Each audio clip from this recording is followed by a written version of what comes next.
Bien, nuevamente buenos días a todos. Buenos días. Bueno, estamos aquí gloriándonos en el Señor y en poder compartir con ustedes este tiempo en la palabra. Y bueno, les voy a pedir si abren sus Biblias en Colosenses 2.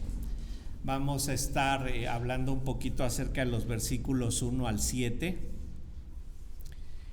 Y bueno, aquí Pablo, después de estarnos hablando de lo que es su ministerio, al final del versículo 1, él nos va a introducir más en lo que es su perseverancia o ese amor apasionado que él tiene por el ministerio.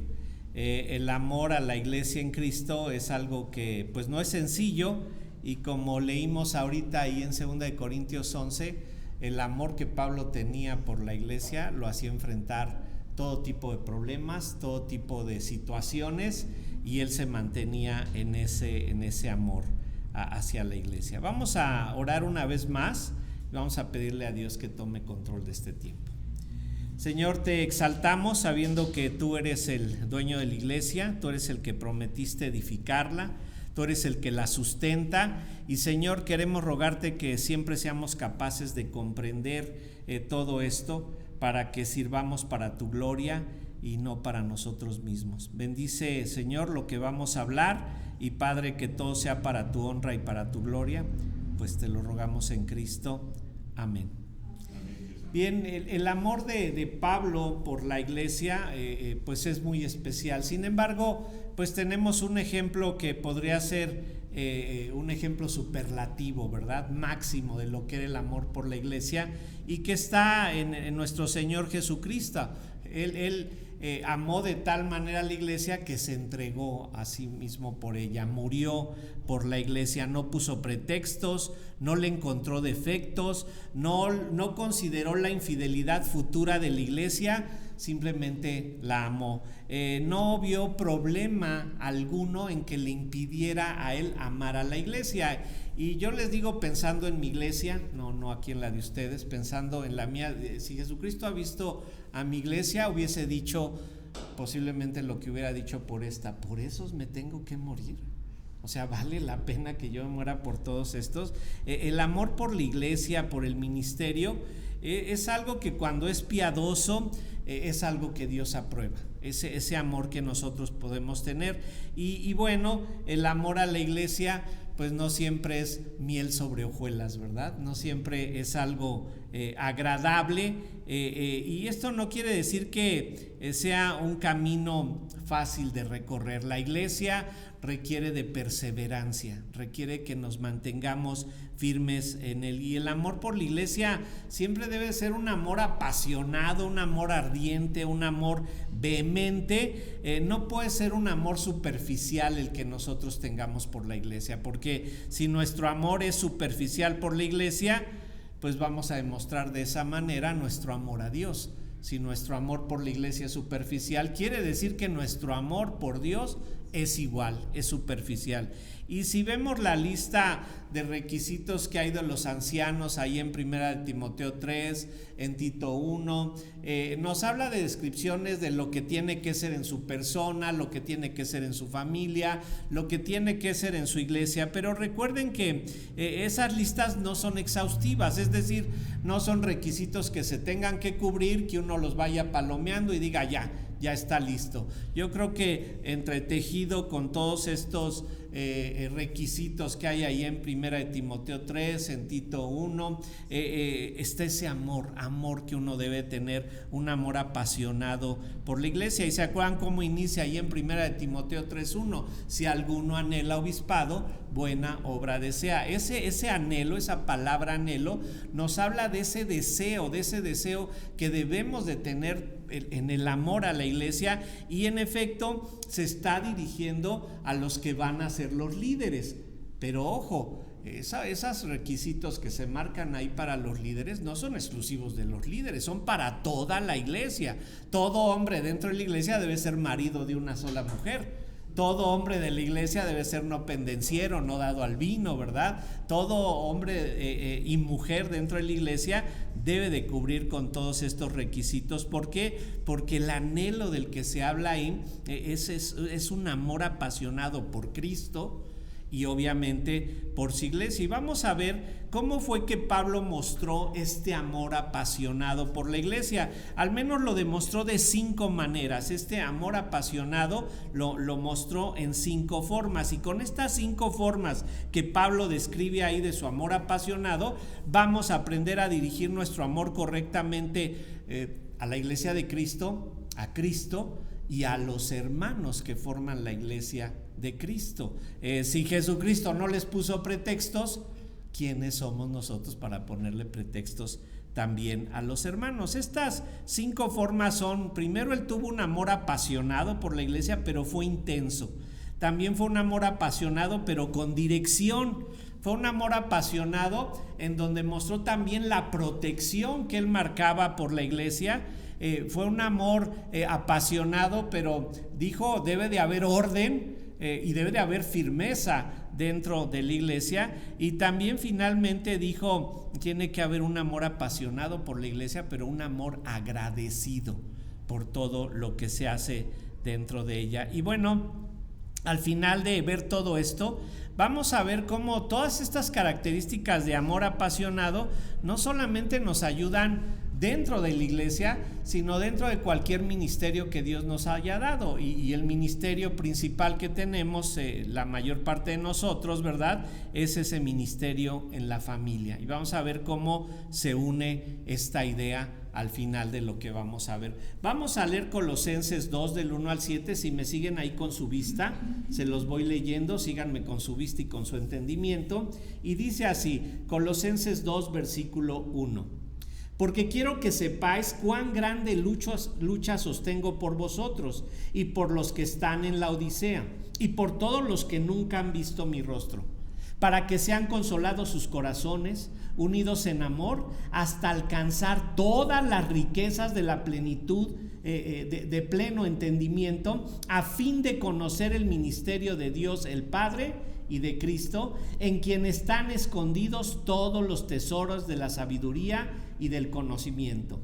Y esto lo digo para que nadie os engañe con palabras persuasivas, porque aunque estoy ausente en el cuerpo, no obstante en el espíritu estoy con vosotros, gozándome y mirando vuestro buen orden y la firmeza de vuestra fe en Cristo.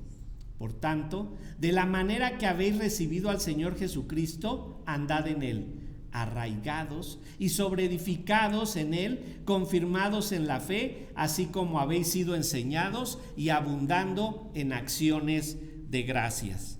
Bueno, vamos a ver entonces estas 5 formas en las que Pablo demuestra su amor por la iglesia. Les dije que primero vamos a ver en el primer versículo cómo su amor es apasionado e intenso. Es intenso tanto por los que conoce como por los que no conoce. Dice ahí en el versículo 1, porque quiero que sepáis cuán gran lucha sostengo por vosotros y por los que están en la Odisea. Él conocía perfectamente a los de Colosas porque él había iniciado ahí la iglesia, pero la Odisea es otra iglesia que se menciona ahí en las iglesias en Apocalipsis, capítulos 3 y 4, se menciona la iglesia de la Odisea, de tal manera que sabemos que Pablo estaba muy bien relacionado con ellos. Pero ¿cómo definimos esta lucha que él sostenía?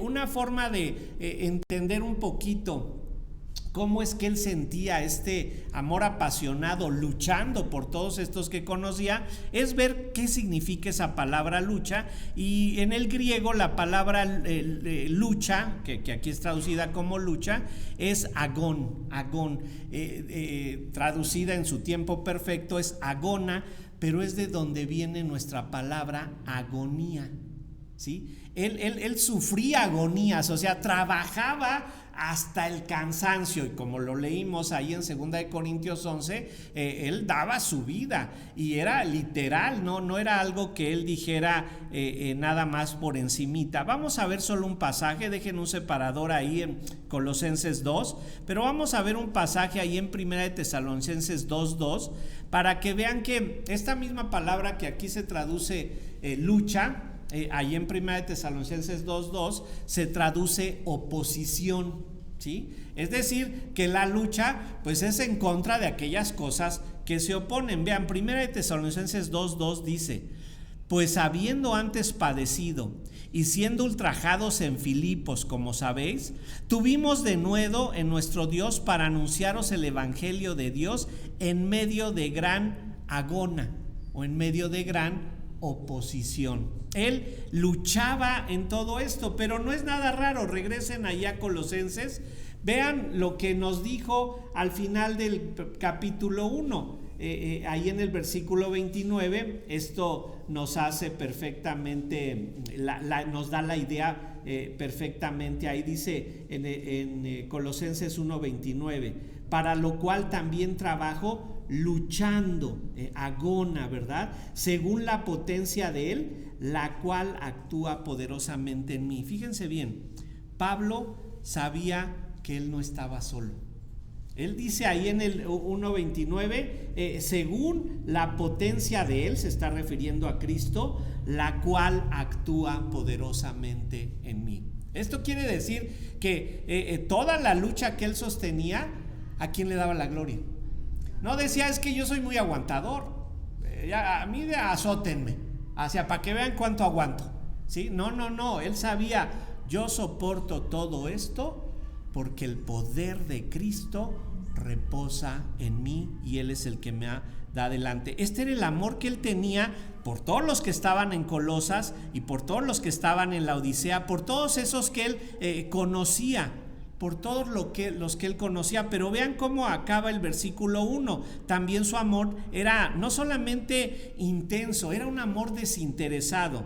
Vean lo que les decía ahí al final del versículo 1, Colosenses 2:1, dice, y por todos los que nunca han visto mi rostro. O sea, no solamente está luchando por los que lo conocían, no solamente está luchando por los que sabían de su existencia, sino por todos aquellos que nunca habían visto su rostro. Esto es muy interesante, hermanos, porque a veces la iglesia nos concentramos solamente en la parte interna de la iglesia. Hay que concentrarnos también en la parte externa. Hay mucha gente que aún no conoce el evangelio, hay mucha gente que no conoce nada acerca de lo que es Cristo, nada acerca de lo que es la iglesia, y también nos debemos de preocupar por ellos, no solamente por los que estamos aquí adentro. La Odisea estaba a unos 17, 18 kilómetros de Colosas y abarcaban una región muy grande. Recuerden, ahora es muy fácil cambiarse de iglesia, ¿sí? O sea, si lo pensamos aquí en la zona, pues no las tengo contabilizadas, pero nada menos está el templo enorme aquí en la otra esquina, ¿verdad? Pero podríamos contar montones de iglesias. Si nos vamos hacia Santa Mónica, hacia Satélite, hay montones de iglesias cristianas. No voy a poner en duda su enseñanza, porque no me corresponde. Pero en aquel tiempo, si te movías de una iglesia a otra, quería decir que te habías movido, como si hoy te fueras de la iglesia que está en Atizapán y te movieras a la de Tlalnepantla. Solo había una. ¿Y qué creen que pasaba? Pues todos se conocían y sabían de dónde venías y sabían cuál era el problema que había allá. Ahora se ha dado mucho lo que yo le llamo el turismo cristiano, ¿verdad? O sea, ya para llegar a la iglesia dicen, ¿qué ofreces? O sea, así como plan de vacacional, ¿no? 3 días, 2 noches, alimentos incluidos, alberca, puedes ir a visitar tal lugar, te damos un tour acá o allá. Y ahora preguntan, ¿hay estacionamiento? ¿Tienen escuela dominical? De por si no tienen escuela dominical, ¿a qué voy? ¿Hay grupo de jóvenes? ¿Sí?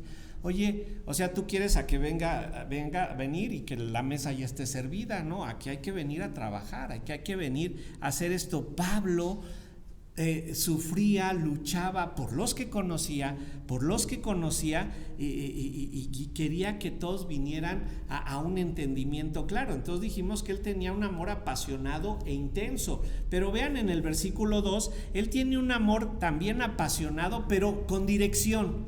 No es nada más un sentimiento que él tuviera que le provocara maripositas en el estómago, ¿no? Y llegar así a la iglesia y le decía, ay, cómo amo a mi iglesia.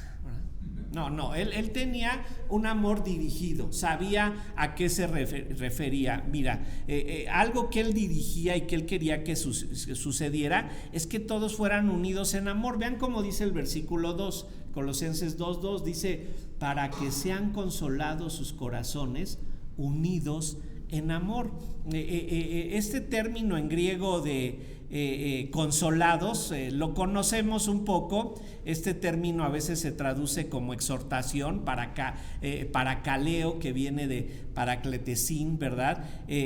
Generalmente lo traducimos como exhortación, en este caso dice consolado. Y es que aquí a veces viene la confusión, a veces creemos que nos tenemos que estar exhortando unos a otros. A ver, hermano, ¿por qué llegaste tarde? ¿Y tú por qué vistes así? ¿Y tú por qué no viniste tal día? Creemos que esa es la idea de la exhortación, ¿verdad? Pero la idea de la exhortación, de ese paracaleo, creo que está mejor referida aquí, consolaos. O sea, hacernos entender cómo es que todos estamos pasando por lucha o por sufrimiento, como el que estaba pasando Pablo. Ojo, Pablo lo sufría y lo padecía por la iglesia.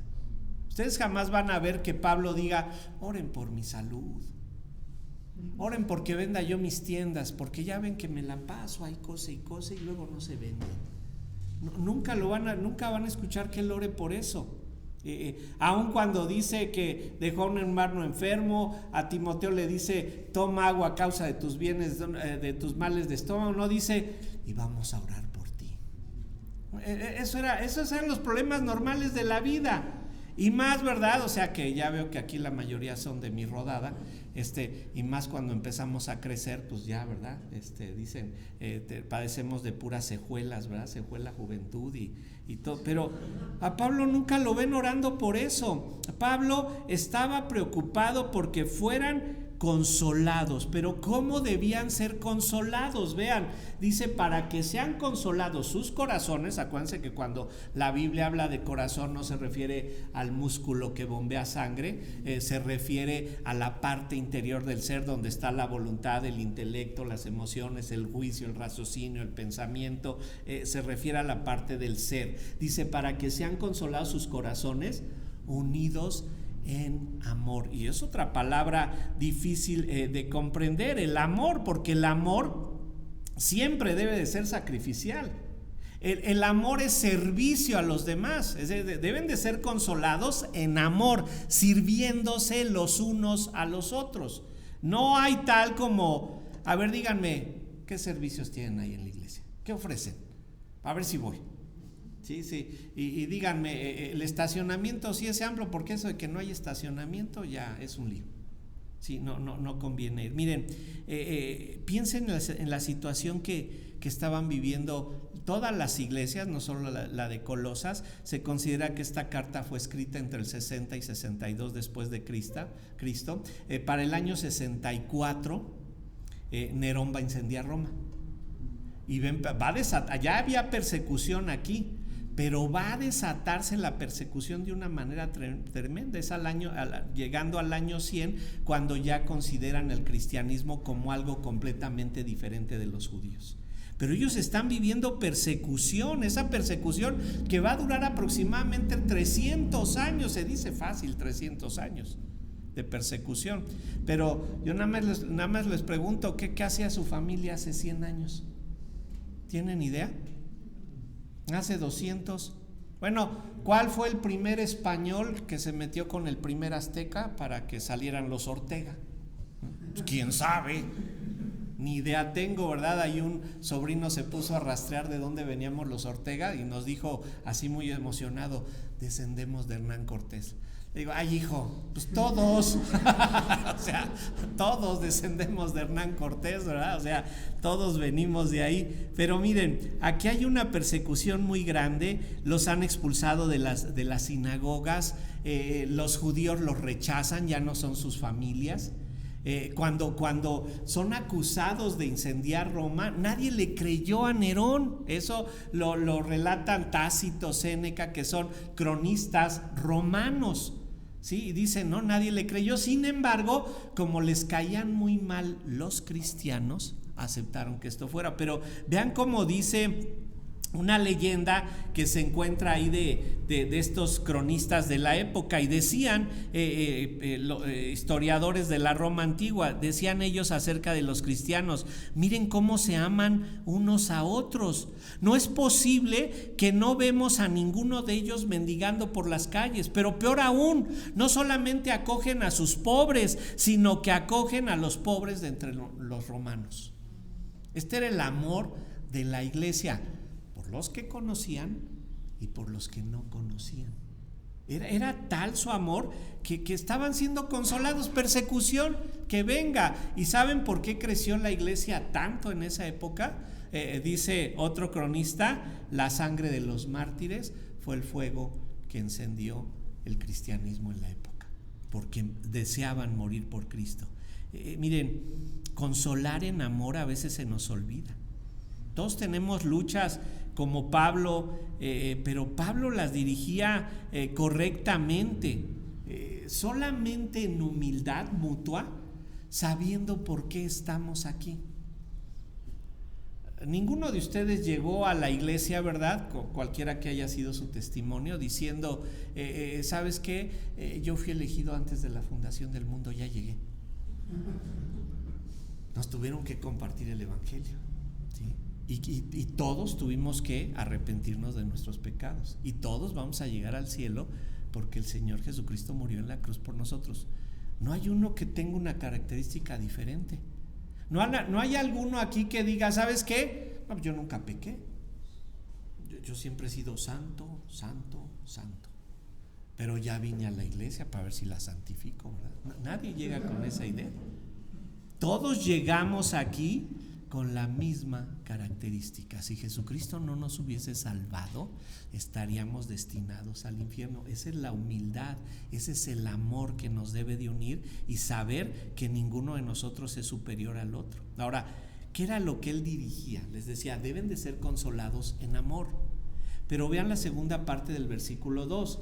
Dice ahí: hasta alcanzar todas las riquezas de pleno entendimiento, a fin de conocer el ministerio de Dios el Padre y de Cristo. Dice: hasta alcanzar todas las riquezas del pleno entendimiento. Miren, ver las riquezas que Dios nos ofrece es lo que Él quería, que fuéramos capaces de ver todo esto. Pero esto no quiere decir que hasta que tengamos todo el conocimiento Dios nos va a bendecir. Ninguno de nosotros era teólogo, ¿verdad?, cuando llegó a la iglesia. Muchos de nosotros aprenderemos más, algunos, otros menos, pero esto va a ser la obra de Dios en nosotros. Ni siquiera nos podemos jactar de: ay, mira cuánto sé yo. Si lo sabes, es porque Dios te lo ha concedido. Y si Dios te ha concedido que sepas más que los demás, es para que nos enseñes, no para que te jactes y creas que eres superior a los demás. Si tan solo fuésemos capaces, fíjense bien, si tan solo fuésemos capaces de entender que vamos a la vida eterna y que la vida sobre esta tierra es un trámite. Pero la bendición está allá está la riqueza, en la eternidad, no está aquí. Somos bendecidos aquí, pero si te concentras en querer ser bendecido sobre la tierra, ¿sabes de qué te estás perdiendo? De las bendiciones de la eternidad. Si tan solo fuésemos capaces de decir: no me importa por lo que esté pasando. Es lo que hacía Pablo, y no era que dije: azótenme, denle, órale, asáltenme, ¿cuál es el problema? No iba así, no era masoquista. Pero él decía: pues Señor, me asaltaron en los caminos, decían, por los judíos, por los gentiles, hasta en medio de falsos hermanos andaba yo y me causaban problemas. ¿Y cuál es el problema si vamos a la eternidad? ¿Cuál es el problema si esto es solo un trámite? ¿Cuánto podemos vivir sobre la tierra? Pues hay récords por ahí de gente que ha vivido 115, 120 años, ¿no? En nuestra historia contemporánea, ¿no? No tomemos en cuenta Matusalén, entonces, ¿no? En nuestra historia contemporánea. Pero el promedio de vida de los mexicanos está entre 75 y 80 años. Y yo le digo: espérense, no empujen, espérenme, todavía me queda otro ratito, ¿no? Miren, si nos concentramos en la eternidad, vamos a ver que decimos, vámonos, ya, ¿qué hacemos aquí? ¿Sí? ¿Por qué? Porque es lo que Pablo dice: sufro, tengo luchas, sean consolados en amor, pero fíjense bien, hasta alcanzar todas las riquezas del pleno entendimiento, hasta que logren comprender que hemos sido salvados para vivir eternamente. Aquí en la vida es un trámite que se tiene que cumplir. ¿Han hecho trámites alguna vez en su vida, no sé, ante alguna dependencia de gobierno? Ya ven que todos son expeditos, ¿verdad? Rapidísimos. Llegas y no hay sistema, no llegó, es cambio de turno, no está. Es un trámite, se va a cumplir, no importa que se atrase, se va a cumplir el trámite. Y una vez que se cumpla, vamos a estar en la presencia del Señor. Si no entiendes plenamente lo que es el Evangelio, si no tienes ese entendimiento total, no alcanzas las riquezas del pleno entendimiento. Y vean, nos debe de llevar esto a un entendimiento donde seamos capaces de entender por qué nos tiene aquí Dios. Dice ahí, para que logren ver, a fin de conocer el misterio de Dios el Padre y de Cristo. ¿Cuál es este misterio? Y es muy interesante que diga misterio. Era algo que antes no se entendía y que ahora se entiende. Y solo como ejemplo, antes no se sabían muchos detalles de cómo funcionaba el cuerpo humano. Hoy conocemos más, pero no conocemos la totalidad de la función del cuerpo humano. Tenemos menos misterios, ¿verdad? Antes no teníamos idea de cómo se gestaba un ser humano en el vientre de una mujer. Ahora ya tenemos idea, pero seguimos con dudas. ¿Y a qué horas le entra la moral o la vida a esa personita que está ahí gestándose? Seguimos teniendo misterios.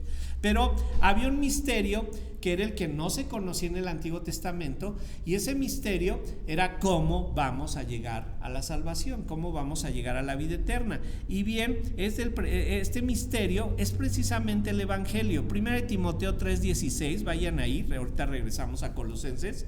1 Timoteo 3:16, porque ahí explica Pablo esto a lo que le llama misterio. Dice en 1 Timoteo 3:16, e indiscutiblemente grande es el misterio de la piedad. Dios fue manifestado en carne, justificado en el Espíritu, visto en los ángeles, predicado a los gentiles, creído en el mundo y recibido arriba en gloria. Es el misterio del Evangelio que Cristo nos vino a dar. Esta es una maravillosa forma de simplificar ese ministerio de Cristo sobre la tierra, y aún más es la forma de simplificar el Evangelio, que fue lo que en el Antiguo Testamento era un misterio y que con la llegada de Cristo a la tierra fue comprensible. No había manera de salvarse por medio de la ley. Y eso lo tuvieron que saber perfectamente los judíos, ¿verdad? Una de las razones por que Martín Lutero llega al entendimiento de que lo que enseña la Biblia, Romanos específicamente, era correcto, es porque se confesaba 8 horas al día. Y decían que ya se había acabado de confesar, salía del confesionario y iba caminando rumbo a otro lugar ahí en los monasterios donde vivían, y se regresaba. Y decía, ya volví a pecar. Y hasta que le dijeron, mira Lutero, tienes mucho tiempo para estar pensando en ti, ¿por qué no te traduces la Biblia del griego y el hebreo al alemán, ¿no? Para que estés entretenido, porque piensas demasiado. Bueno, ellos sabían, ¿verdad?, junto con todos los del Antiguo Testamento, que no había manera de salvarse por medio de seguir la ley, porque siempre se fallaba.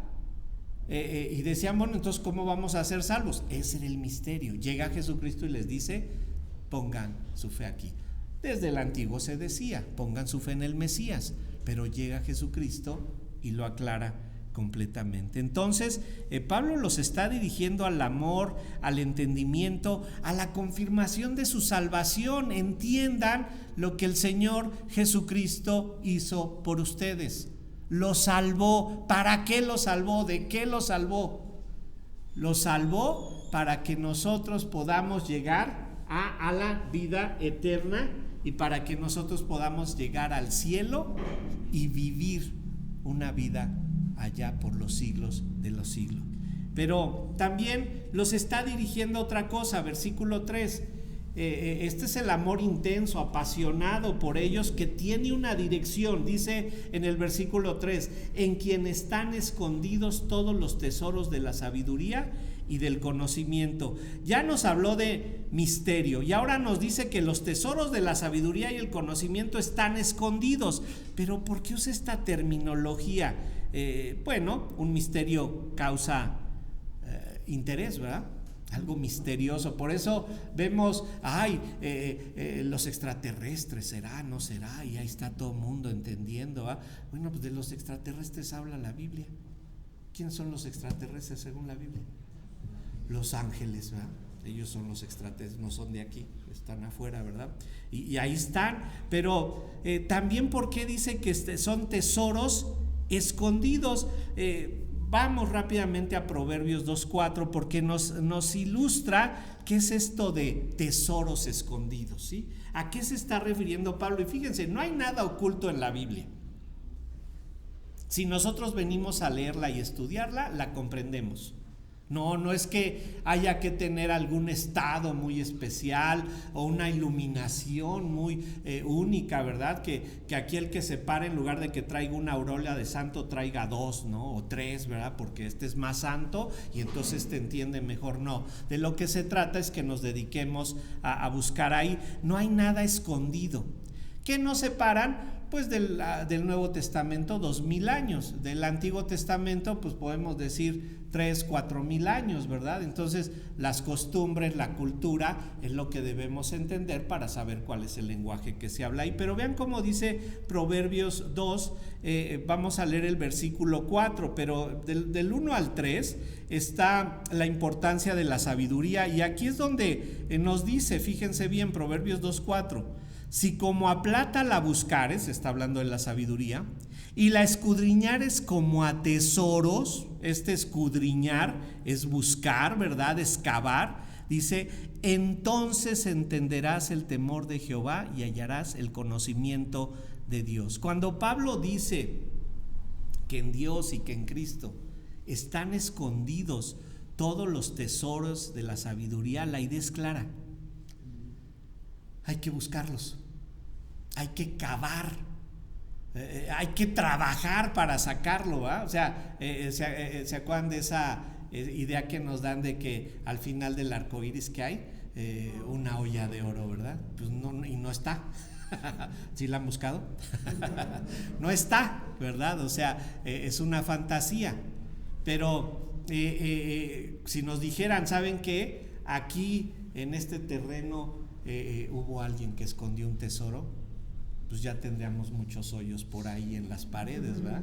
Estaríamos ahí con detectores de metal y bien. ¿Por qué? Porque diríamos, no, pues hay que sacarlo, ¿verdad? Esa es la idea de que en el Señor están escondidos todos los tesoros de la sabiduría y del conocimiento. Tenemos que escarbar para sacarle, tenemos que conocer más. Pero ¿se acuerdan cómo empecé diciéndoles? Un amor superficial a la iglesia quiere decir que tienes un amor superficial a Dios.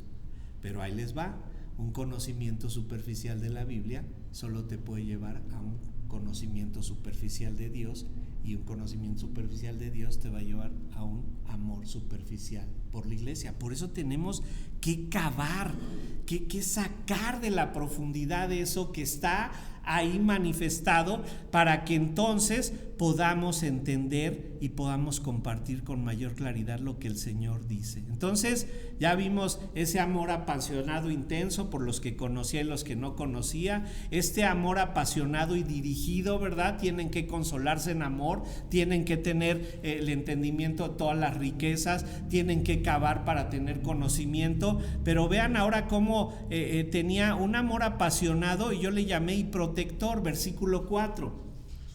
Dice en Colosenses 2:4: y esto lo digo para que nadie os engañe con palabras persuasivas. Fíjense bien, les dije ya, está la persecución, los persiguen los judíos, los persiguen los romanos, pero junto con esto hay otras corrientes, las corrientes griegas de filosofía que luchaban en contra de ellos.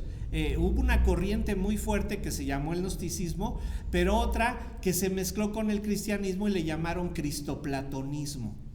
¿Sí? Y crecía de una manera impresionante. De hecho, dicen los historiadores que creció más el gnosticismo que el mismo cristianismo en el primer siglo. Y luchaban. Ahora, ¿a quién le hacemos caso? ¿Quién tiene la verdad? ¿Cómo sé que lo que me están diciendo es lo correcto?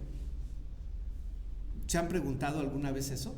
¿Cómo sé que lo que me están diciendo es lo que me deben de decir? Mira, un predicador poco experimentado, y bueno, les digo esto como parte del trabajo que desempeño. Soy director del seminario Palabra de Gracia y me encargo de la materia de predicación expositiva. Mucho de lo que hago es entrenar predicadores, y para entrenarlos los analizo y les tengo que dar su reporte, y les digo, mira, cuando no tienen experiencia se preocupan en cómo me voy a ver, cómo me debo de parar. Está bien que me agarre de aquí, o que haga así, o que haga asado, y que voltee la Biblia y que traiga. Están preocupados por eso. Ya cuando son un poquito más experimentados, se preocupan porque ¿será que lo que voy a decir es lo correcto? ¿Cómo sé que lo que estoy diciendo es correcto?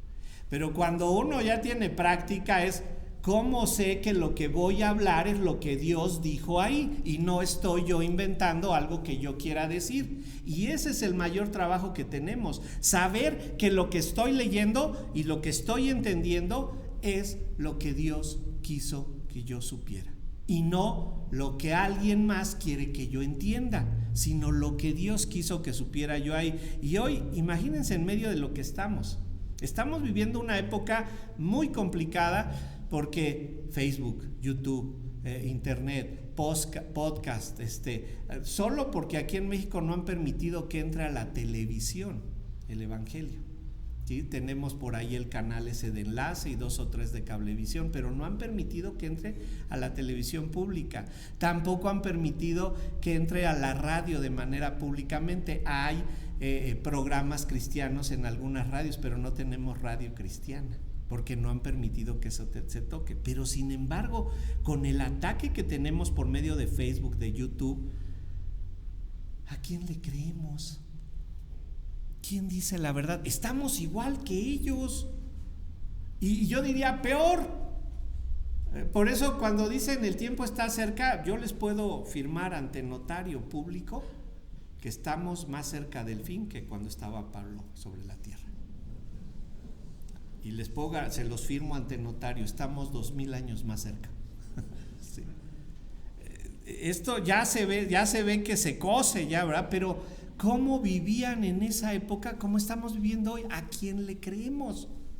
¿Cómo sabemos que el que nos está diciendo esto es verdad? Primera de Juan 4:1, vayan ahí. Primera de Juan 4:1 nos advirtió de la necesidad de conocer bien la sabiduría de Dios. Es lo que Pablo pide aquí. Conozcan todos los tesoros del conocimiento de Dios, profundicen en ello, esfuércense por conocer más y más lo que Dios les quiere decir, porque dice 1 Juan 4:1, amados, no creáis a todo espíritu, sino probad los espíritus si son de Dios, porque muchos falsos profetas han salido por el mundo. Esta carta se escribió después del año 90 y ya había falsos profetas por todos lados. Es lo que vivimos hoy. Hay falsos profetas por todos lados. ¿Y saben qué? Tenemos que cuidar de lo que escuchamos. Tenemos que saber qué es lo que escuchamos. Y regresen a lo que les dije hace un momento.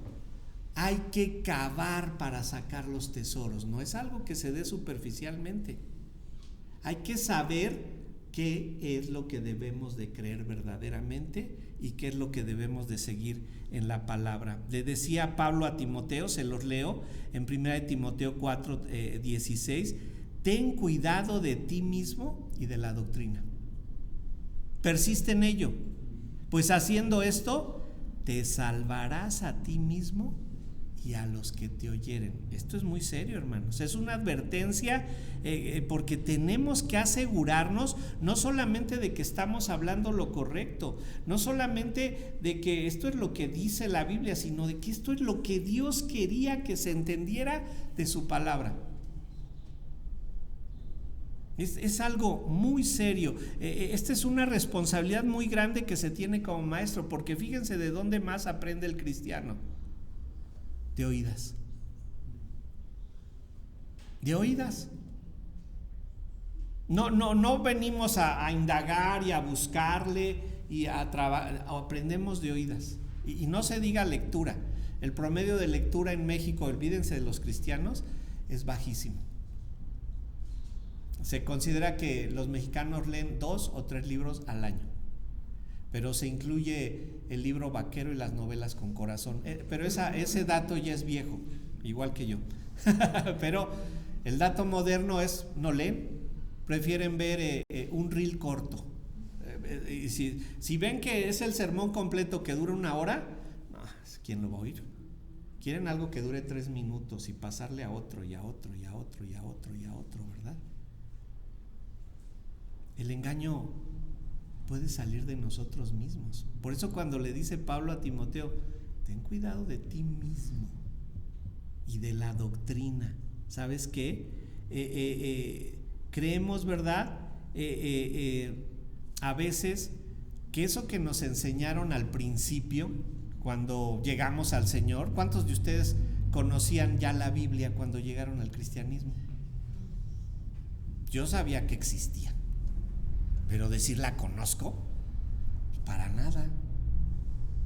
¿Sí? ¿Qué pasaba? Pues lo que nos digan, creemos, ¿no? O sea, ¿cómo le vamos a decir al que no estás mal? No sabíamos, llegamos por fe, llegamos creyendo en el Señor, pero ¿saben qué? A veces nos quedamos con esa primera enseñanza. ¿Por qué? Porque llegamos humildes a aprender. Y a veces la defendemos a tal grado que creemos que es la verdad absoluta, y no, hay otras cosas. Con frecuencia luchamos y batallamos porque salen los alumnos egresados del seminario y le dicen a los pastores: es que mire, pastor, esto no es tan preciso, lo que usted dijo. Los corren.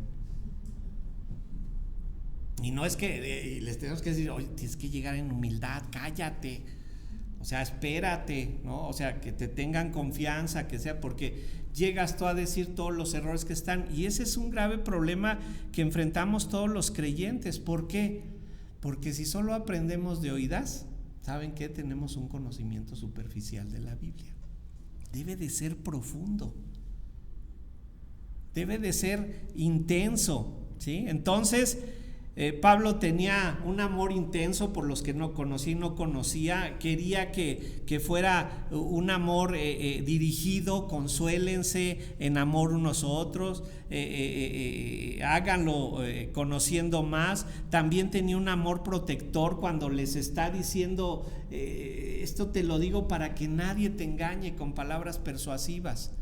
Esto te lo digo para que no te dejes llevar, como dice ahí en Efesios, por cualquier viento de doctrina, sino sepas dónde debes de estar firme y con tal firmeza. A veces llegamos a pasajes donde hay 2 o 3 interpretaciones acerca del mismo pasaje, y algunos dicen: no, hay que declarar solo la que es verdad. Yo les digo: no, hay que declarar todas. Porque si tú le dices solo esta es la buena, cuando se va la persona de la iglesia y escucha la otra, dice: mi pastor no sabe. Pero si le dices: mira, hay 3 interpretaciones, 5, hay en algunos casos que hay hasta 10 interpretaciones de un mismo texto, hay que derribar las 9 y decir: ¿por qué me quedo con una? ¿Para qué? Para que la gente esté protegida de todo esto. Entonces, todo esto nos habla de la protección que debemos de dar a los creyentes, y más en la época en la que estamos viviendo. Pero él también tenía un amor apasionado y promovía el orden y la firmeza. Vayan a la primera parte del versículo 5. Su amor era promover orden y firmeza. Orden a la distancia, ¿no? Dice ahí: porque aunque estoy ausente en el cuerpo, no obstante en el espíritu estoy con vosotros. Este es el amor que debemos de tener por la iglesia. No importa la distancia, no importan las circunstancias, el corazón debe estar siempre con la iglesia local y con la iglesia universal. Acuérdense, no nos podemos concentrar solo en nosotros, hay más afuera y tenemos que hacer todo esto. ¿Cómo lo logramos? ¿Cómo logramos todo esto? ¿Cómo es que Pablo lograba estar en el espíritu con los de Colosas? Oración. Ese es el arma secreta y superpoderosa que tenemos. Pero hay que creer en ella, porque si no creemos en la oración, pues por eso no oramos. Ahora, no es que Dios esté esperando a ver qué le pedimos. A ver, como han escuchado ustedes esta frase, ya somos 300 orando por ti. O sea que, no, hasta que sean 301, dice el Señor. Con 300 no les hago caso. Hasta que sean 301 ya. ¿Ah? Dios no obra así. En efecto, se relacionan nuestras peticiones con esa soberanía de Dios. Pero Dios no obra esperando a ver qué le pedimos para que Él sepa qué hacer, sino que hace que nosotros nos unamos a su soberanía. ¿Sabes? Es que llevo 20 años orando por esto, hermano, y no has considerado que la respuesta del Señor sea no. A lo mejor ya deberías haber cambiado de oración, ¿no? O sea, pero tenemos nosotros la oración en donde oramos unos por otros, y esa es la mejor oración, la oración intercesora. No ores por ti. Señor, Pablo, el mismo Señor Jesucristo lo muestra. Señor, si te es posible, pasa de mí esta copa. Si te es posible. No le dijo declaro por fe y decreto y reclamo, no. Si es posible, pasa. ¿Y qué le dijo el Señor? No pasa la copa, te vas a la cruz y vas a sufrir. Entonces, nosotros, ¿cómo debemos orar? Mira, Señor, si fuese posible, pues que sane yo, ¿no? Pero si no hay problema, vámonos. Mira, Señor, cámbiame esta situación o aquella. Pero, ¿ustedes creen que podamos ser más sabios que Dios? Cuando Dios te quita algo es porque Dios te lo quiere quitar, y cuando Dios te da algo es porque Dios te lo quiere dar. Entonces, no te pongas a luchar en contra de Dios. Ay, no, Señor, es que no, quítame esto, que esto no suceda, es que esto es algo que no, yo no lo puedo superar. Ahora sí, esto me supera. Son frasecitas más del mundo. El Señor puede hacer con nosotros lo que Él quiera, pero miren, esta oración debe de ser muy bien entendida. Dios nos utiliza, y la palabra es correcta, Dios nos utiliza. Como tú utilizas cualquier instrumento de cocina, por ejemplo. ¿Cuántos de ustedes no han querido voltear un huevo con una cuchara de sopera? Lo hemos hecho, ¿no? Cuesta más trabajo, pero se puede. Pero ¿a poco la cuchara sopera te dice, óyeme, no, yo para eso no sirvo, para eso está la pala? No, la cuchara se deja lo que tú quieras. Por eso Dios nos utiliza, y si Dios nos quiere utilizar, debemos dejarnos utilizar como Él quiere. Me encanta la oración, el Padre Nuestro que conocemos. Vayan a Mateo 6:10. Vamos a ver solamente un detalle de lo que es la oración que el Señor nos instruyó ahí a hacer. Mateo 6:10, fíjense bien cómo dice: venga a tu reino. Bueno, ¿qué le estamos diciendo con venga a tu reino? Que ya lleguen los 7 años de tribulación y ya todos los que se tienen que morir se mueran y ya vámonos, Señor. Eso quiere decir venga a tu reino. Ya que se instale, ya que corra toda la historia de la humanidad, ya, Señor. Y el Señor nos instituyó a que lo hiciéramos. Obvio, es solo un deseo. El Señor no cumple caprichitos. Pero luego dice, hágase tu voluntad. Y vean el comparativo, como en el cielo, así también en la tierra. ¿Cómo se hace la voluntad en el cielo? Pues de manera perfecta. Si ustedes ven toda la descripción que hay en Apocalipsis 4, 4, 4, 6, 4, 8, 4, 11, los seres vivientes están en su lugar, los ancianos están en su lugar, están alabando como deben alabar, diciendo santo, santo, santo, se postran ante él, lanzan sus coronas a sus pies y cantan dándole la gloria a Dios por los siglos de los siglos. Y no hay ninguno que diga, ya me cansé, santo, santo, santo, llevamos ya una eternidad, oye, ya Señor, venga a tu reino para que nos releve. No, nadie se queja. Y entonces, cuando dice, hágase tu voluntad como en el cielo, así también no quiere decir que aquí no se esté haciendo la voluntad de Dios. Cuidado, porque la voluntad de Dios se está haciendo sobre la tierra. ¿Cuál es la diferencia entonces? Fíjense bien, allá en el cielo todos están conscientes de lo que deben de hacer y lo hacen como les fue ordenado hacerlo. ¿Y aquí en la tierra? Estamos haciendo la voluntad de Dios. ¿Saben cuál es la diferencia? Que no estamos conscientes de ello y creemos que nos podemos resistir a ello cuando no es verdad. Por eso cuando oyen ahí, teorías de conspiraciones, aquí se está haciendo la voluntad de Dios. Nada va a suceder sin que Dios no lo ordene. O los locos que han dicho que no es 1 o 2, Si el otro día le busqué en el chat GPT, porque ya me quedé, es lo nuevo. ¿Cuántos en la historia de la humanidad han dicho cuál va a ser el día del fin del mundo? Yo pensé que me iban a salir ahí 10, 15, 20. Salen cerca de 300 y pico de personas de todas las religiones, de todas las filiaciones políticas, de toda la humanidad, que han querido decir cuándo se va a acabar el mundo. ¿Y saben por qué les ha fallado? Pues porque el día y la hora nadie lo sabe. Entonces cuando oigan que sale otro loco diciendo, ya el fin del mundo va a ser, sí, ándale. O sea, Dios está haciendo su voluntad aquí en la tierra. ¿Qué se nos olvida a nosotros? Dejarnos dirigir, que Él nos utilice, que se haga como Él diga. Oramos, sí, porque dice, por nada estéis afanosos, si no sean conocidas vuestras peticiones delante de Dios. Debemos darlas, pero no esos que dicen reclamo, decreto y declaro. No sabes, ingrato, las tonterías que estás diciendo. A Dios no se le puede decir eso. Dios hace, dice Daniel 4:35, Dios hace en el ejército de los cielos y en el ejército de la tierra como Él quiere, y nadie le puede decir, ¿qué haces? Él hace lo que se le da su regalada gana. Ese es en el buen español y no viene del griego. Eso es nada más bien español. Cuando decimos hágase tu voluntad como en el cielo así en la tierra, estamos diciéndole, Señor, déjanos estar conscientes de que tú eres el que dirige todo. No soy yo. ¿A qué no eres tu arquitecto de tu propio destino? Pues no es cierto, no lo eres. El que está dirigiendo todo es Dios. Y vean lo que les dice ahí en la parte B del versículo 5.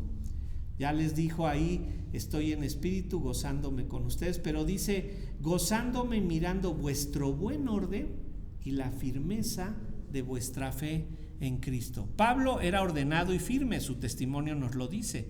Un comentarista dice que estos términos son militares.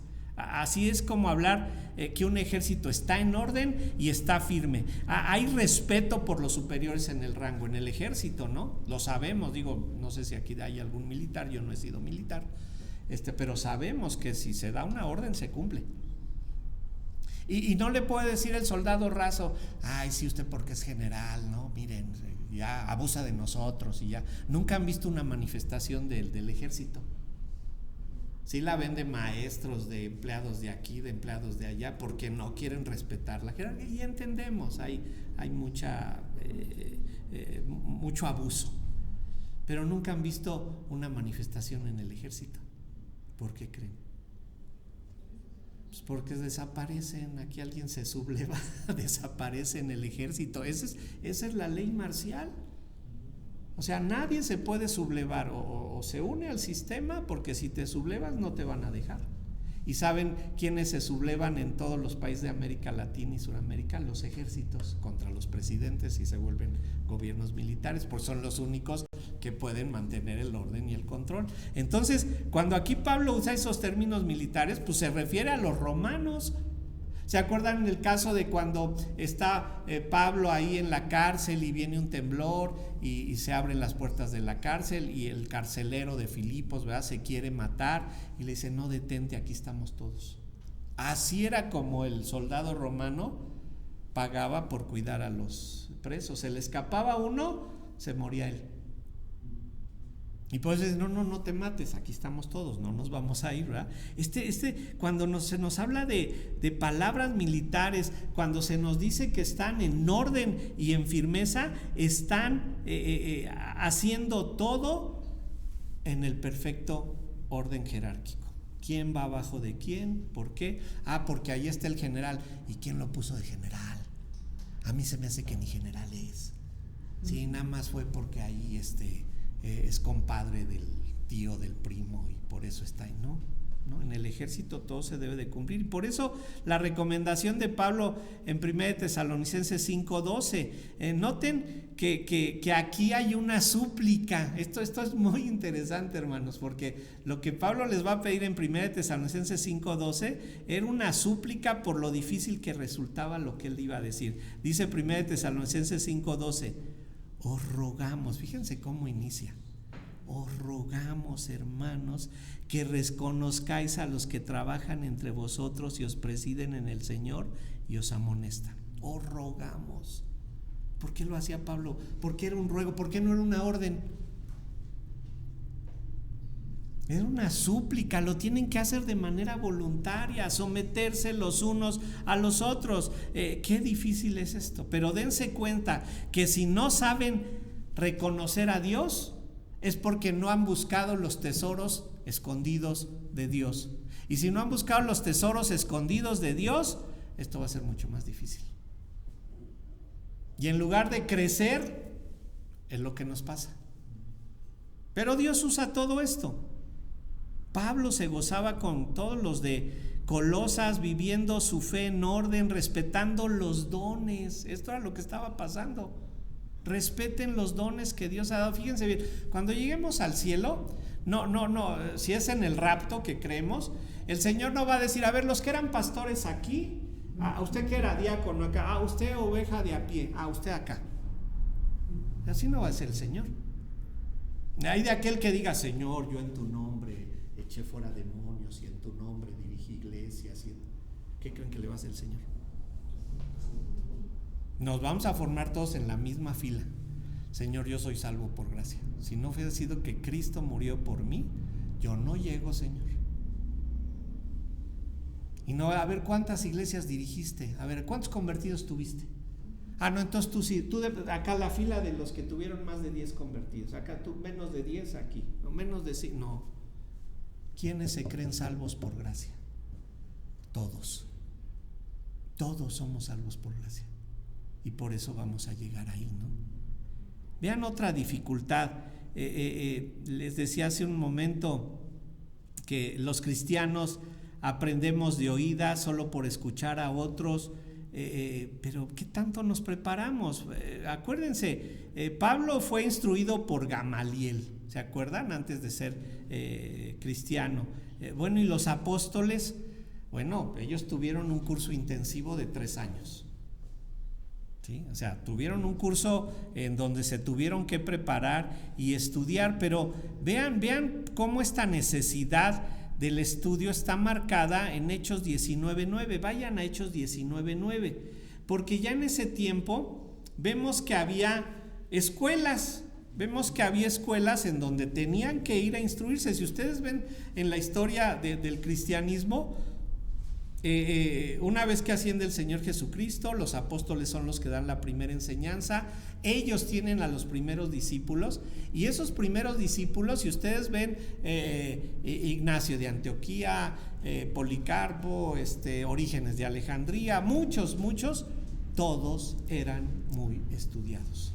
Llegamos hasta Agustín de Hipona el año 450 y todos son eruditos. Y tienen una característica, porque fíjense bien, solo se podía estudiar si había dinero. ¿Cómo hoy? ¿Quién va al TEC o a la Anáhuac? Si no te toca la UNAM o el Poli, ¿verdad? Y vaya que son instituciones de reconocimiento. Pero en esa época ya había escuelas. Vean cómo dice Hechos 19:9.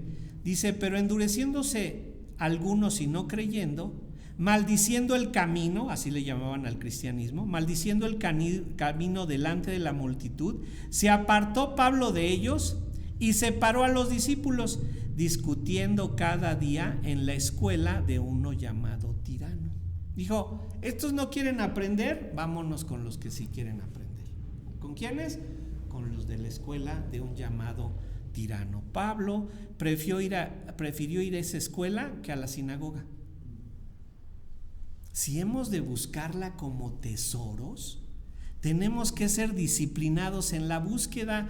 Para lograrlo se requiere dirección, y este es el problema de alguien que es autodidacta, pues no sabe cómo buscar y en dónde ir a buscar. Pongo el ejemplo, a ver, si nos dijeran que aquí hay un tesoro escondido, ¿cómo lo empezarían a buscar? ¿Alguna idea? Bueno, tecnológico, Javier, ¿verdad? Dice, un aparato detector de metales, ¿verdad? Bueno, pues ya sé. ¿Y quién va a traer el pico y la pala? Y a ver, pico y pala ahí, pues no sirve. Hay que traer algo que rompa, ¿verdad? Y si hay varilla, donde hayan hecho bien el edificio y haya varilla, pues hay que traer algo para cortar la varilla, ¿no? Nos tenemos que disciplinar y decir, bueno, pues vamos a buscar, hay que saber cómo se busca, hay que saber cuál es el orden, porque si no, ¿saben qué peligro corremos? Les decía hace un rato, de pararnos aquí a decir algo que Dios no dijo. Me encanta el profeta Ezequiel. Vayan a Ezequiel 13, porque en Ezequiel 13 el profeta está acusando a todos los profetas que había en aquella época y que decían que Dios les hablaba. Y ojo, no estoy hablando de que acuérdense que en esa época se les hablaba audiblemente, y entonces había un montón que decían: yo recibí esto del Señor. Vean Ezequiel 13:3. Ezequiel 13:3 dice: así ha dicho Jehová el Señor, hay de los profetas insensatos que andan en pos de su propio espíritu y nada han visto. ¿Qué es esto de que andaban en pos de su propio espíritu? Andaban viendo qué se les ocurría. A ver qué se me ocurre que les diga hoy, a ver qué se me ocurre. Pero vean el versículo 7, ahí mismo, Ezequiel 3:7. ¿No habéis visto visión vana? Es pregunta. ¿Y no habéis dicho adivinación mentirosa? Pues ¿qué decís? Dijo Jehová, ¿no habiendo yo hablado? Fíjate la acusación. Ustedes dicen que Dios les habló cuando yo no dije nada. Mantenerse firme, ¿verdad? O sea, aquí ya vimos, están ahí siendo ordenados, respetando jerarquía, respetando dones, pero también mantenerse firmes. El ejército se mantenía firme con sus implementos de guerra, sabiendo qué herramientas usar para ir a la guerra. David, ¿se acuerdan que está todo el ejército de los filisteos, el ejército de los israelitas, y allá sale Goliat a amenazarlos? A ver, échenme uno, y si lo mato yo, ya ustedes se someten a nosotros. Y David, que era un jovencito, dijo: échenme a Goliat, ¿verdad? Y entonces supo qué llevar: su honda y 3 piedritas. Con eso tuvo. Obvio está la intervención soberana de Dios ahí, pero nos habla de mantenerse firmes, es saber cómo lo vamos a lograr. Hay que entender, pero ¿saben qué es lo más importante cuando se trata de saber? Hay que saber qué es lo que no se sabe, porque si tú no sabes que no sabes, estamos perdidos. Por eso es muy importante saber qué cosas no sé, para que cuando me pregunten seamos capaces de decir: no, pues no sé, ¿verdad? Me encanta que me salgan con preguntas, sobre todo los niños: oiga, pastor, y esto, no sé. Déjame investigo, ¿verdad? Porque hacen preguntas impresionantes. Entonces, Pablo está promoviendo ese orden, esa firmeza, usa estas palabras. Y finalmente, el amor que promovía Pablo, versículos 6 y 7. Vean ahí versículos 6 y 7. Por tanto, de la manera que habéis recibido al Señor Jesucristo, andad en él. Bueno, dice, de la manera en lo que lo recibiste. Recuerda cómo lo recibiste. Esto es perseverancia, arraigados en Cristo, les dice ahí. ¿Qué es eso de arraigados? Arraigados nos habla de como un árbol. Aquí tenemos, todavía está el arbolote, ese ya no está. Sí está. ¿Cómo está arraigado? ¿Han visto los árboles que se van con huracanes y vientos, ¿no? Que sacan las raíces y estaban súper profundas y súper extendidas las raíces.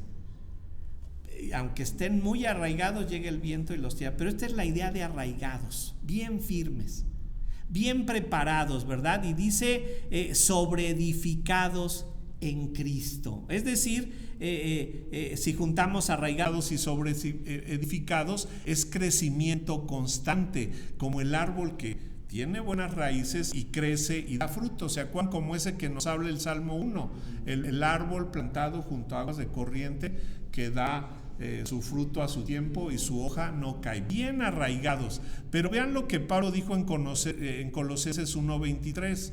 Vayan a Colosenses 1:23 porque dice, si en verdad permanecéis fundamentados y firmes en la fe y sin moveros de la esperanza del evangelio que habéis oído, el cual se predica en toda la creación que está debajo del cielo, del cual yo, Pablo, fui hecho ministro. El evangelio, ¿te predicas el evangelio todos los días? Dices, ¿por qué si ya me convertí? Hay que predicárnoslo todos los días. Cuando te veas al espejo y estés ahí acomodándote el pelito, di, fuiste salvado. No te creas nada de lo que vas a hacer hoy, ni nada de lo que estás creciendo, ni nada de lo que haces, porque si Dios no te hubiera salvado, irías derechito al infierno. Predíquense el evangelio todos los días para que lo recuerden. Y dice ahí en la parte final, confirmados en la fe, versículo 7. Todos podemos experimentar cansancio o desánimo, es lo normal. Dicen, ay pastores, que si supiera cómo lucho por obedecer la palabra de Dios, les digo, qué bueno, eso me da tranquilidad, pensé que solo era yo. Todos luchamos por obedecer y todos debemos de darnos cuenta que cuando caemos, ¿qué tenemos que hacer? ¿Para qué sirve el pecado? Para confesar y para ir a decirle al Señor, perdón, me equivoqué, yo cometí el pecado, yo soy culpable. Pero ¿qué nos encanta? No fue él, es que yo no hubiera hecho esto si no me hubieran hecho aquello. No, pues yo no, ve y di lo que eres tú, porque eso es lo que conviene. Y finalmente dice, abundando en acciones de gracias, abundando, que se te derramen las gracias por el Señor.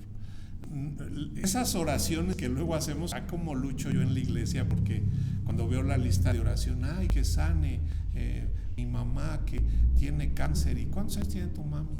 99. Ay, hermano, creo que hay que cambiarle ya la oración. O sea, la verdad, nos cuesta trabajo, pero ¿qué no debemos de concentrarnos en la eternidad? Martin Lloyd Jones, un predicador inglés, murió en el año 85, 86 por ahí. Enferma gravemente, él era doctor de profesión y cuando le dicen la enfermedad que tiene, él sabe que va a morir.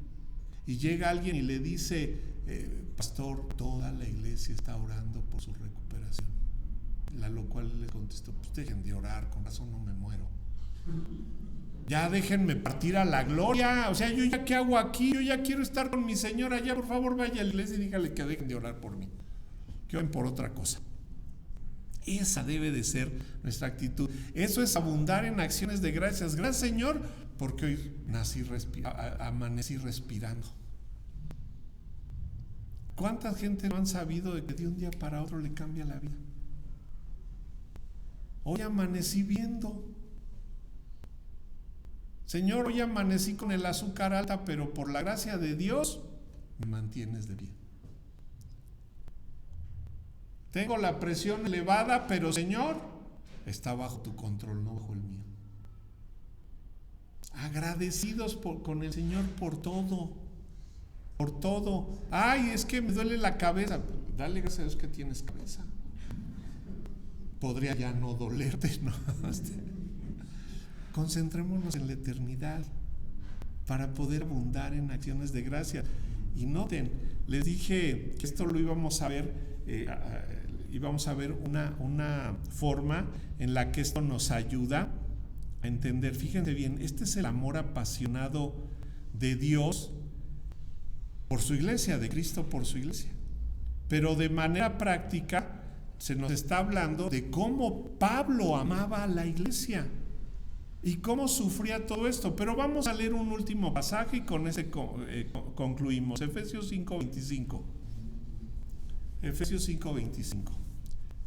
Maridos, amad a vuestras mujeres, así como Cristo amó a la iglesia y se entregó a sí mismo por ella. ¿Se dan cuenta la enseñanza que tenemos ahí para los matrimonios? Para que cuando se den ustedes un consejo y llegue él o ella quejándose del matrimonio, dile, mira, ven, así debes de amar a tu marido, así debes de amar a tu esposa, como Cristo amó. ¿Cómo Cristo amó a la iglesia? Ven, vamos a ver cómo la amaba Pablo. No se quejaba, abundaba en gracias, buscaba dirección, escarbaba para tener mejor conocimiento. Quería que hubiera amor, que hubiera consolación antes que confrontación y enjuiciamiento. ¿Se dan cuenta la validez que tiene todo esto si profundizamos en la riqueza de la Biblia? Oremos a nuestro Dios. Señor, te exaltamos dándote gracias, Padre, porque sabemos que tú eres el que inspiraste la Escritura. Todo lo que ella dice es para nuestra bendición. Y Señor, queremos rogarte que siempre seamos capaces de llevar a la práctica lo que tú nos enseñas. Padre, es en Cristo Jesús que oramos. Amén.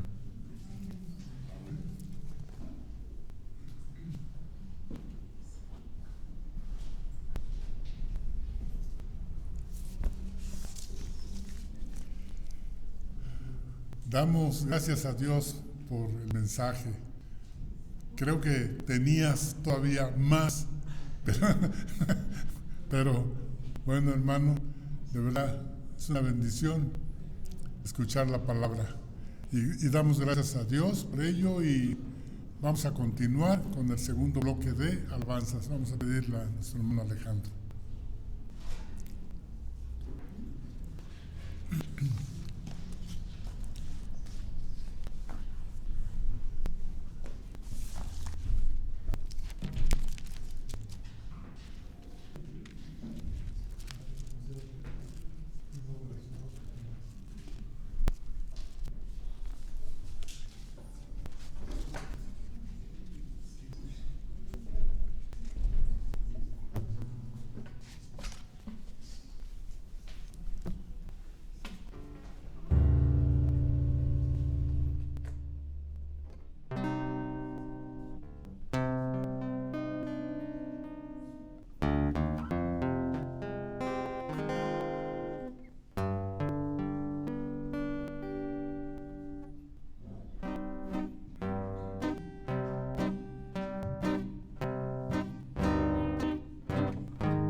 El amor es sufrido, es benigno. Oh, no tiene envidia, el amor no es jactancioso. Oh, se amanece. El amor es sufrido, es benigno. El amor no tiene envidia, el amor no es jactancioso, no se envanece. sea embebido, busca lo suyo, no se irrita, no guarda rencor, no se goza de la injusticia, mas se goza de la verdad.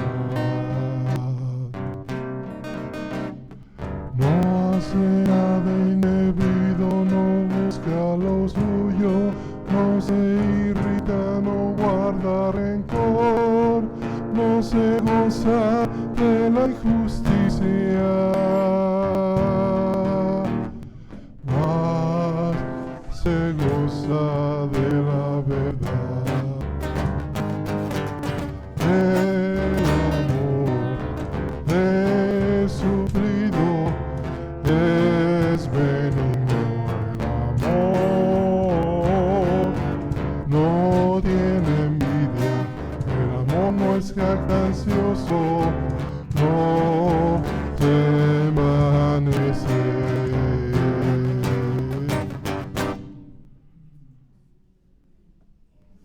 Mucho por trabajar, ¿verdad?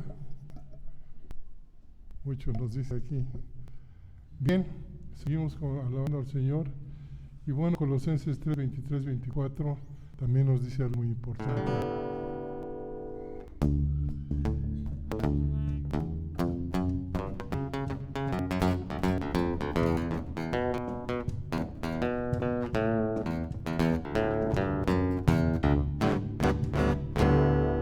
Y todo lo que hagáis, hacedlo de corazón, como para el Señor y no para los hombres.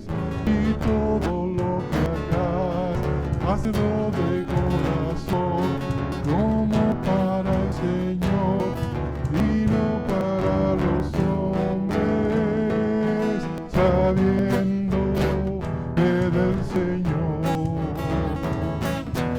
recibiréis la recompensa de la herencia, porque a Cristo el Señor se dio.